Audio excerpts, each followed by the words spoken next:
session d'information. Merci de nous suivre. La loi portant statut des anciens chefs d'État élus a été votée et adoptée à l'Assemblée nationale ce 17 juillet.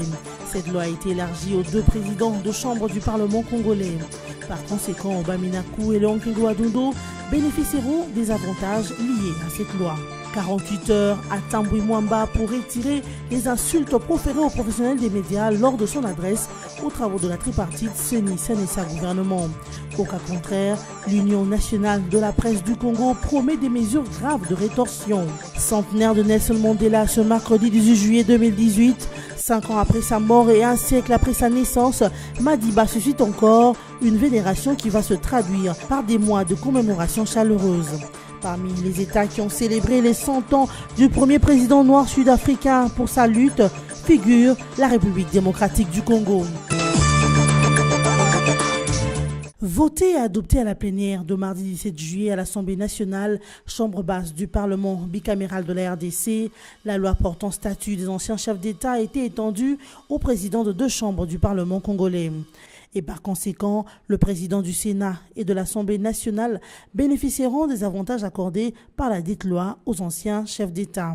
Par ailleurs, s'agissant des autres corps constitués, c'est-à-dire les animateurs des institutions d'appui à la démocratie, anciens chefs d'état-major général des FARDC et autres, ne pourront jouir de la loi portant statut des anciens chefs d'État qu'après le décret du Premier ministre, affirment les conclusions de la commission PAJ de l'Assemblée nationale. Ici de signaler que 276 députés au total ont voté en faveur de cette loi dite la loi Mutinga, et ce, en l'absence des députés de l'opposition qui ont claqué la porte de la salle de plénière. Notons une fois encore qu'en cas de divergence quant à l'adoption de cette loi, c'est le texte voté à l'Assemblée nationale qui aura la primauté sur celui du Sénat. C'en est fini pour les secrétaires généraux ad intérim de l'administration publique en République démocratique du Congo. Un concours de promotion sera soumis à tous ceux qui occupent ce poste de manière informelle et sans être nommés par le président de la République.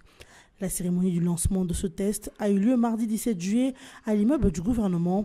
Elle a été présidée par Michel Bongo, ministre de la fonction publique. Dans son mot de circonstance, le patron de l'administration publique a affirmé que ce test sonne la rupture avec les mauvaises habitudes du passé. Ce concours de promotion vise essentiellement la stabilisation de la carrière des agents de service public de l'État, a-t-il encore expliqué, avant d'annoncer le programme et les dates du dit concours qui se tiendra au courant de la journée du jeudi et celle de vendredi, soit du 19 au 20 juillet courant. Il s'est de préciser qu'avant ce test, les candidats devront retirer le kit de formation au secrétariat du cabinet du ministre d'État en charge de la fonction publique. Un lot qui comprend le recueil de textes juridiques régissant l'organisation et le fonctionnement des institutions, ainsi que la gestion et le statut des agents de carrière des services publics de l'État, sur base desquels portera la formation, prélude de cette évaluation.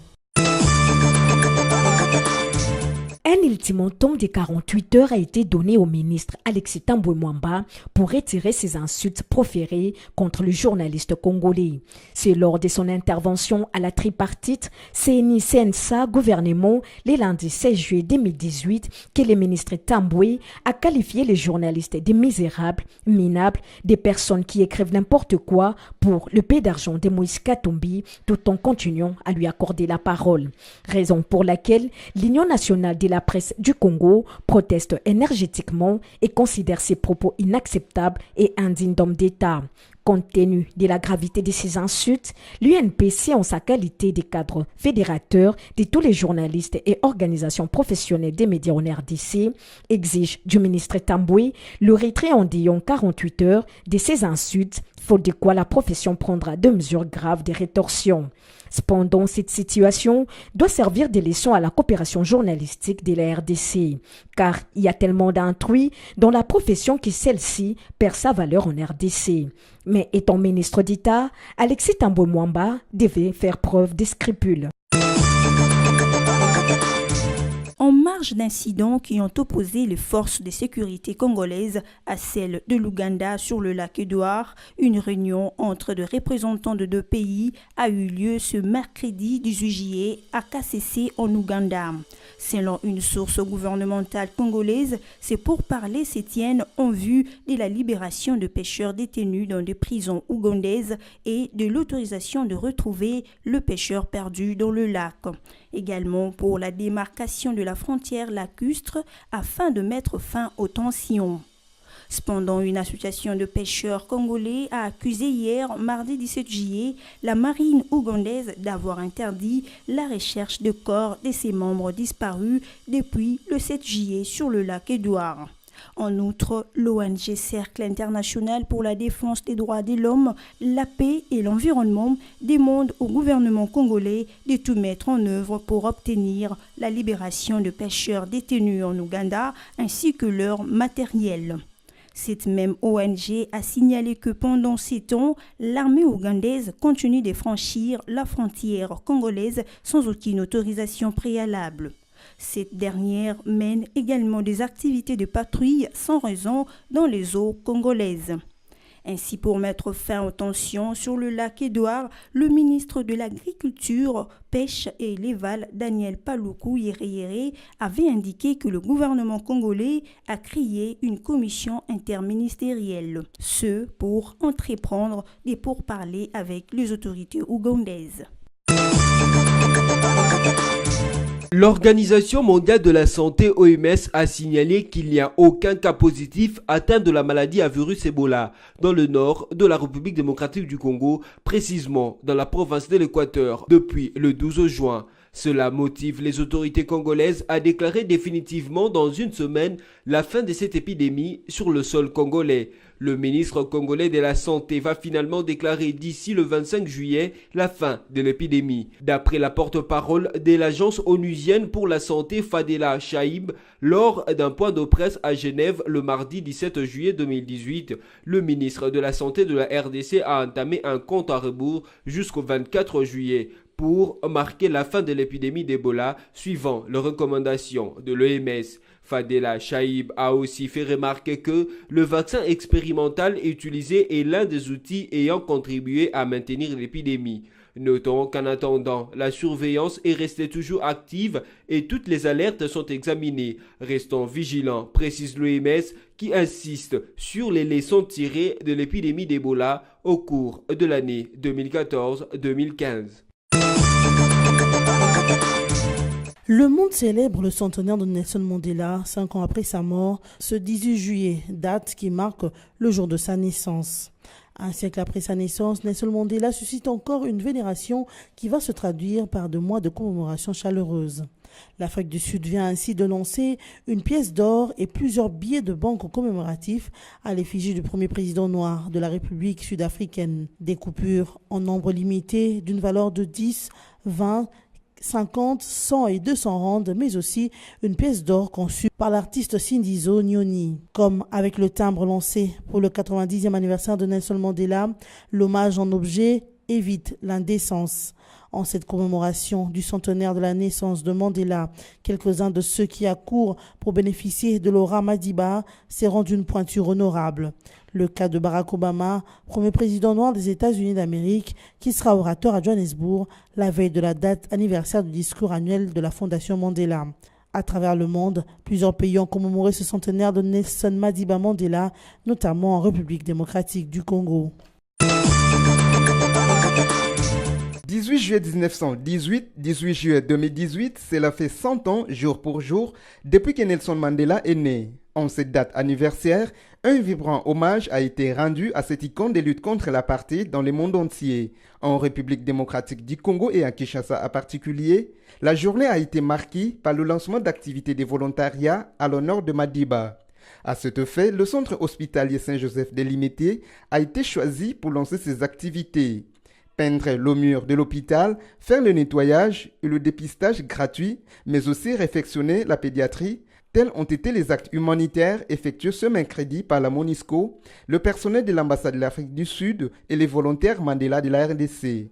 Pour le médecin directeur adjoint de l'hôpital Saint-Joseph, Sébastien Zola, le choix de son institution est dû au fait que cette dernière est proche de la population, comme le voulait Nelson Mandela. Nos impressions, c'est que les organisateurs ont bien fait le choix sur base d'un critérium que nous ignorons peut-être, mais il y a probablement le fait que nous attirons beaucoup de monde et que nous sommes un hôpital confessionnel accessible à tous pratiquement.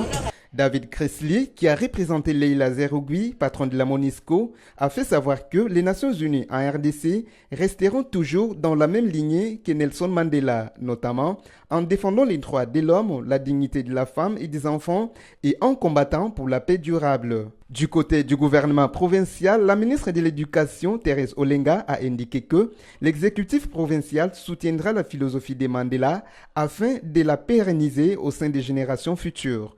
Je porterai ce message et nous voudrions un jour pouvoir faire témoignage d'avoir pris acte de cette date et que le geste d'amour soit inscrit dans notre quotidien, que l'humilité et la compassion soient une philosophie de vie que nous aurons apportée et que nous accompagnerons non seulement ces 3 mois de programmes intenses, utiles et pertinents, mais que nous devrions alors, au jour le jour, aujourd'hui comme demain, après-demain, être fiers que les générations futures de la République démocratique du Congo se sont aussi inspirées de cet homme pour cultiver davantage, aller de l'avant, faire toujours mieux. On satisfait pour Mamicho Pontilobo et Sandra Ngoma, toutes deux volontaires Mandela qui appellent à leur tour la jeunesse congolaise à leur emboîter le pas. Maman Mandela, c'est quelqu'un qui servait les autres, il était au service des autres et nous sommes aujourd'hui aussi au service des autres en célébrant ses 100 ans. Mandela avait demandé 67 minutes, mais c'est tellement peu qu'en 67 minutes, nous avons trouvé que le jeune ne pouvait pas tout donner. Alors nous avons organisé cette journée. En plus de cette journée, nous allons marquer plusieurs, le 7, le 26, le 29, avec la culture, avec l'ONU Femmes, le débat, la conférence, l'égalité entre le genre. Et cela va montrer combien les jeunes Congolais nous sommes décidés à faire changer quand même les choses, à faire bouger les choses, en donnant de notre temps à aider les autres. Ici à Saint-Joseph, effectivement, on est ici aujourd'hui pour le lancement officiel, mais il y aura la réhabilitation de la pédiatrie qui est prévue. On doit refaire toute la pédiatrie pour permettre aux petits-enfants d'évoluer dans de bonnes conditions. Présent aussi à cette cérémonie, les représentants de l'ambassadeur d'Afrique du Sud à Kinshasa, Chilo Bane, a remercié l'assistance qui s'est appropriée des idéaux de Mandela afin de changer le monde. Il a par ailleurs indiqué que les activités du centenaire de Nelson Mandela vont durer 3 mois. Mesdames et messieurs, voici de quoi a été constitué ce journal. La loi portant statut des anciens chefs d'État élus a été votée et adoptée à l'Assemblée nationale ce 17 juillet. Cette loi a été élargie aux 2 présidents de chambre du Parlement congolais. Par conséquent, Obamina Kou et Léon Kingo Adondo bénéficieront des avantages liés à cette loi. 48 heures à Tambouy Mwamba pour retirer les insultes proférées aux professionnels des médias lors de son adresse aux travaux de la tripartite CENI-SENESA gouvernement. Au cas contraire, l'Union nationale de la presse du Congo promet des mesures graves de rétorsion. Centenaire de Nelson Mandela ce mercredi 18 juillet 2018, 5 ans après sa mort et un siècle après sa naissance, Madiba suscite encore une vénération qui va se traduire par des mois de commémoration chaleureuse. Parmi les États qui ont célébré les 100 ans du premier président noir sud-africain pour sa lutte, figure la République démocratique du Congo. Ainsi se termine cette édition d'information. Merci de nous avoir suivis.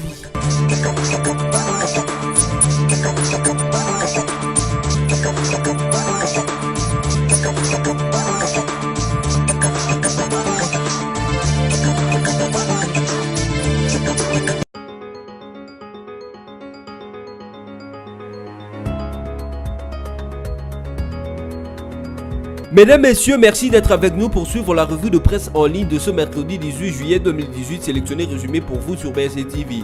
Ouvrons cette revue de presse avec Congo Virtuel qui note en grand titre « La RDC en danger du Rwanda, silence en Occident ».